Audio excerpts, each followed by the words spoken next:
another Would You Rather set versus set.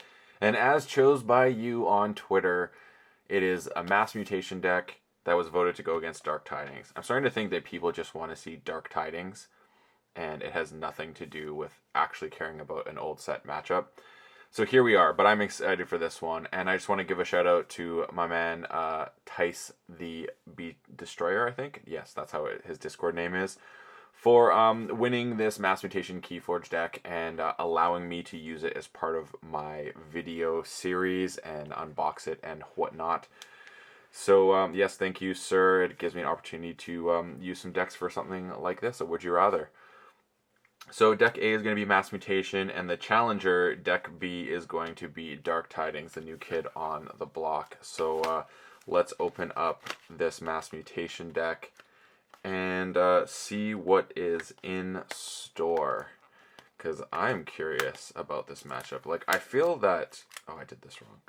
I feel that inherently Mass Mutation has a slight advantage over Dark Tidings in some ways, but I like to be proven wrong. So we have here... Ugh, come on.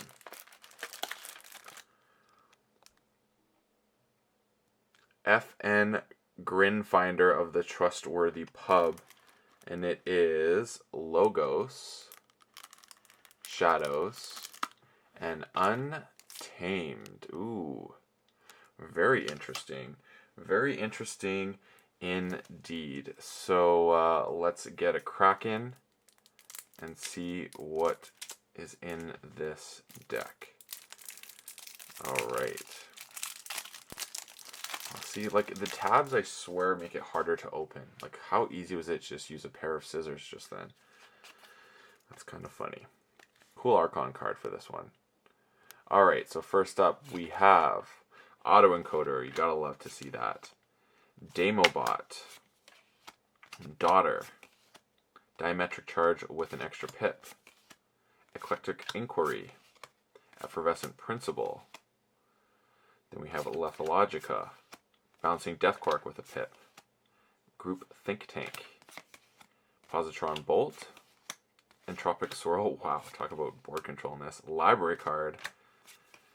And then on to Shadows with a Bonithing, Demo Thief, Francis the Economist, Look Over There, Nexus, Opportunist with a pip, which tells me there's a few fairies in this deck. We got a Rad Penny with a pip. Oh, you love that. You love that.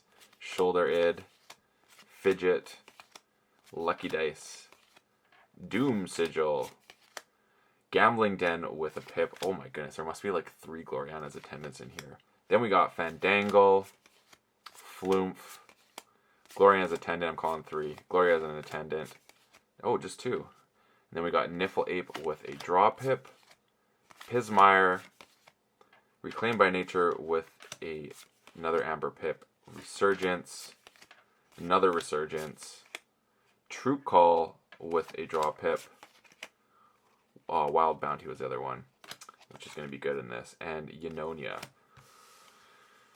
Kind of a wild deck, actually. This deck could be really solid. So we got in here for creature count, we got 1, 2, 3, 4, 5, 6, 7, 8, 9, 10, 11, 12, 13, 14, 15, 16, 17 creatures and pips. I think there's going to be a lot. 1, 2, 3, 4, 5, 6, 7, 8, 9, 10, 11, 12, 13, 14, 15 pips. Oh, I thought there'd be more. But still a really nice ratio. What do I like about this deck? Well, there's only one Niffle, which is unfortunate, but it does have a draw pip, which is really nice. So you get to, like, extra good draw pip, extra good drawing situations there. I mean, Wild Bounty on Troop Call seems great. That's a really nice little synergy there. I really like that. This is a really cool deck. And obviously Resurgence to get that back again. You could have some fun recursion there with a Niffle Ape with all that. Gambling Den is interesting. The double draw, the double pip makes things really fun. Lucky Dice is great. Fidget's cool. The Rad Penny with the Pip. You love to see that. You just love to see that. And I think there's some ways you can really abuse that in a way. Yeah, Mutant Thief. Oh, there's some fun stuff here. Opportunist is great, especially with the extra Pip. Very nice there. Also, really nice Demo Thief action. Bonithing's cool. Library card is really nice, especially with the fact that you have the autoencoder, so you can start archiving. In Tropic Swirl, you can throw down on your own Rad Penny and get 2 Ember for that, which is cool. And that's a way to get rid of Positron Bolt. Nice for your opponent's side. You can set up a group Think Tank to pop that. Bouncing Death Quark with Rad Penny is also really nice. Not to mention Demo Thief and Demo Bot. Like there's things you want to get destroyed that way. Diametric Charge is cool. Obviously Electric Inquiry, like all this stuff is just really nice. I like the Lethalogica because if you put stuff in your discard, you do have the double resurgence to pull things back, which is kind of fun. This deck seems very, very good. And autoencoder, is there any stuff you don't care about really in here? I mean, you may not use Effervescent Principle. I could see Group Think Tank just being discarded. But the library card play, I think, could be very strong in here. Yeah, there's some things you don't really care about that you could just discard, and on autoencoder is going to be good, especially with things like these Glorianas. You may not give a crap about those, so just discard them, archive some cards. Same with Flumph, you may not care about that. Yeah, this is a neat deck. The Pismire is good. What's the mutant count to see how easily that goes off? We got 1, 2, 3, 4, 5, 6, 7 mutants, so not too bad. Yeah, this is a really neat deck. There's no question. Congrats, Tyson. Like, that is a tight deck to have at your disposal. Now, let's see what the Challenger brings to the table here. The new set on the block. I like that did not have an aggressive creature count on it, so it makes it a little bit more fair, because generally Dark Tidings is going to be in that 15 to 16 range. Oh my goodness. The Challenger is an evil twin, folks. It is an evil twin. Mr. Sargon Connigan's evil twin. Ooh, look at that art. And it is Sanctum Logos Untamed. Oh, you gotta love that. You gots to love that. So let's see. Yeah, they got such a tight seal on the top there that I can't inch those scissors in. I need to get me one of those tools that my man Peter, aka Call the Week, has for his deck openings. Like, I can't get over how hard is it to get this little tab. Like, why? Why you do me like this? Okay, we got in. I'm in. Another evil twin deck. So that means there was 2 in this box already within the first 4 decks, I think, that I've opened, which is pretty interesting. I don't know how I feel about evil twin decks in general. I think they're a very nice collection novelty thing. Like I still feel very strongly like Dark Tidings is such a cool set for people getting into the game. Like, it has a lot of fun collection things with the evil twin. My goodness, how many times have I had to use the scissors for this? It's just it's neat. It's definitely neato, to say the least. Wow, did I just mark this card? That's cool. Neato, to say the least. Neato Bandito. So Mr. Sargon Connigan's evil twin. What treasures do you have? We got Old Egad. Professor Garwin. Oh, I've never seen this one before. Skirmish fight. You may choose a card in your archives and put it into your hand. Ooh, you get an Omega. Interesting. Then we got Talmage Steelheart. Oh, I love the art of the Logos Evil Twins. It says play, deal damage to an enemy creature equal to the number of cards you've played this turn. Honor Kesis. Okay, I've never seen this card before. It says you get a pip, and it says forge a key at +7 current cost by reduced by 1 for each card you have played this turn. If you do, wow, purge Honor Kesis. Oh, that's great. Please give me a final analysis. Got Bouncing Death Quark, Mind Bullets, very cool card. Think Twice, play an action card from your discard pile, then purge it. Okay. Australius Seaborg, reap, deal 2 damage to creature. If the damage destroys that creature, raise the tide with a capture pip. Then we have Science. Oh, love that. Static Charge. This creature gains at the start of your turn. Deal 2 damage to each of this creature's neighbors. Another Static Charge. And then we got Theory or Conjecture, which is, yeah, really nice with what we got going on here. We've got some good synergies coming in. And then we move on to the Sanctum side of things. We got the Evil Twin, Larry of the Lake. While the tide is high, Larry of the Lake gets +5 armor. Ooh, that's potent. Then we got Sentinel Sargasso. It says, after a player raises the tide, Sentinel Sargasso captures 2 from your opponent. Oh, that's awesome. That's actually better than the original. That's dope. And the art is sick on this. Ooh, 2 of those. Okay. That is so good. This is going to be potent. Evil Twin, Sir Bever. Oh, the art's so cool on this. Poison. Wow, a 1/5 poison. That's pretty neat. Then we got Orpheus Seas Chosen. While the tide is high, Orpheus Seas Chosen gain skirmish and fight, gain 2. Then Orpheus Lands Chosen, of course. While the tide is low, Orpheus Lands Chosen gets +2 armor and gains reap, capture 2. Then we got the Corpulent Collector. Capture all of your opponent's Ember. Deal 1 to the Corpulent Collector for each Ember on it. Basically, if your opponent has more than a key, you're effed. If it has less than a key, you're laughing. Barrister Joya, you love it. Bring Low, oh, you gotta love that. It's got some scaling in this. And a Doorstep, heck yeah. Cleansing Wave. Marshal Ewer, Raise the Tide. Oh my goodness, this is going to be so strong with those other cards. This deck is sick. Then we got Mookling, the evil Mookling under the moon. Mookling under moons. Mookling under the moon. After your opponent forges a key, give Mookling a +1 power for each Ember spent on that. Yeah, not as good as the original Mookling, but still cool. 2 of them.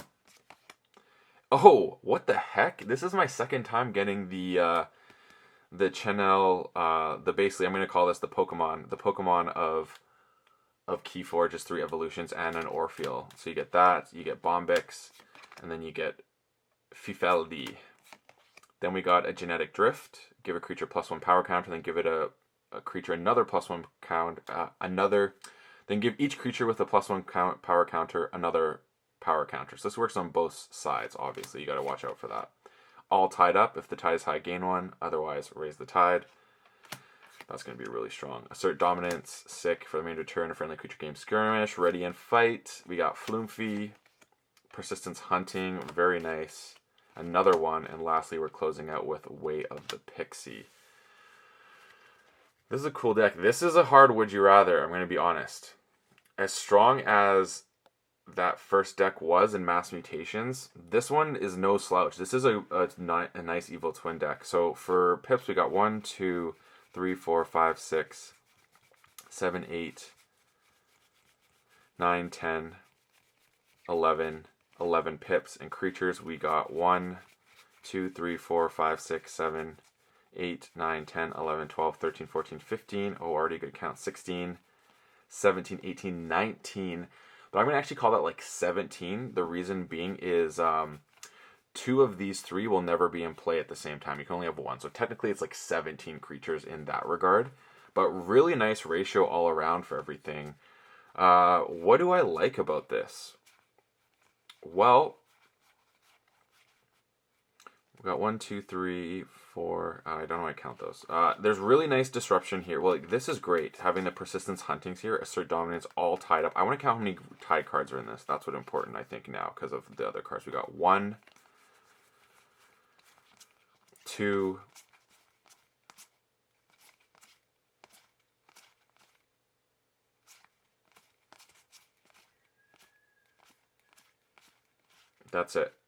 2. Okay, so nothing great. 1 is recursion, but I mean, I think it's going to be worth it to do some chains and stuff like that. For the Ember control in Sanctum is just bonkers. Like, both of these are ridiculously good. Like, after a player raises the tide, this captures 2 from your opponent. Like, that's capturing 4 at a time every time the tide is raised. Like, the tax of that is oppressive. Like, your opponent can't burst. Then you got Bring Low and Doorstep. That's wild. There's even some cool combos, I think, where you can bring low one turn and you have these guys, you figure a way to just get them gone, give your opponent a ton of Ember, and then you doorstep it all away. Like, there's some sick combos in Sanctum here. Sick combos in Sanctum. Like, wow. Same with this guy too, the Corpulent Collector and Doorstep. There's combo potential here. I love it. Now let's go into logos for a second, because how can we make this work? So how many actions we got in logos? 1, 2, 3, 4. 4. Oh wait, 1. Did I count that right? 2, 3, 4, 5. So there's 5 actions, which is really nice for science. Yeah, and then you can even, like, you could double science with that potentially. You could theory conjecture twice with the honor Kisis thing. I think this is possible to get pulled off. Yeah, that's really cool.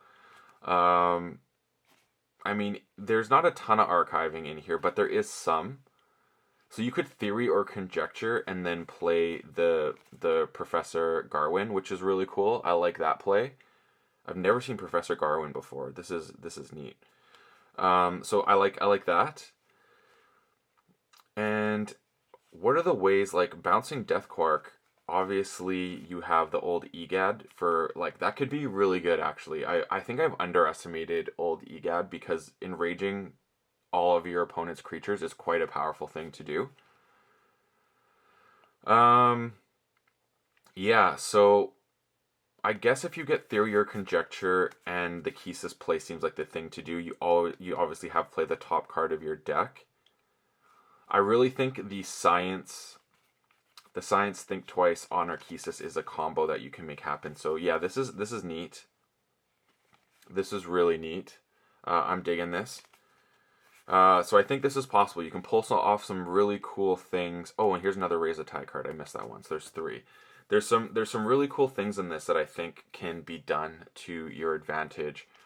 Obviously, Reap abilities with Way of the Pixie are gonna, I think, be somewhere here. Yeah, Orphean's Lands Chosen, I think, is a great one for that. Oh, this Sanctum is so solid. I love it. So, all right, now it's time to decide. Deck A or Deck B? Mass Mutations or Dark Tidings? I gotta say that this is a really hard choice. I think the Mass Mutations would probably win out. They both have really cool aspects. Like, this is an easy one. It's not an easy one. I think if they went head to head, it would be a slugfest. This can deal with the Ember control like so hard in Sanctum that I think this one has the advantage. Just a matter of, can it generate Ember, because this deck for sure can generate a ton of Ember. I'm going to choose Deck B. I think it has more interesting decisions, although, I don't know. I'm not deciding. I've decided I'm not deciding. I want to see what y'all think of this. You decide which deck is the better of the two. I cannot. This is a great series to go up against. Really fun decks. Wow, this might be the toughest Would You Rather I've had in a long time. I have a feeling most people will choose this one, but I think this deck could actually pull off some wild things. So let me know your thoughts. I can't decide. And give me your reasoning why, because I think you need to justify your choice. This is not as simple, like, obviously this one. So please, justify your choices. This is the best Evil Twin deck I've opened as well, by the way. So thanks everyone for tuning in. Don't forget to become a Patreon supporter if you want to win some decks. I got a bag of decks now. I'm giving decks away. When that comes out, it's probably going to be a deck giveaway. And then in the future, we'll probably even do a Would You Rather deck giveaway. So you get to choose between 2 different sets which deck you want. So please do like and subscribe. Become a Patreon supporter to get some of these decks for yourself. And as always, folks, may your Ember never be stolen and your keys forged promptly. Have a good one.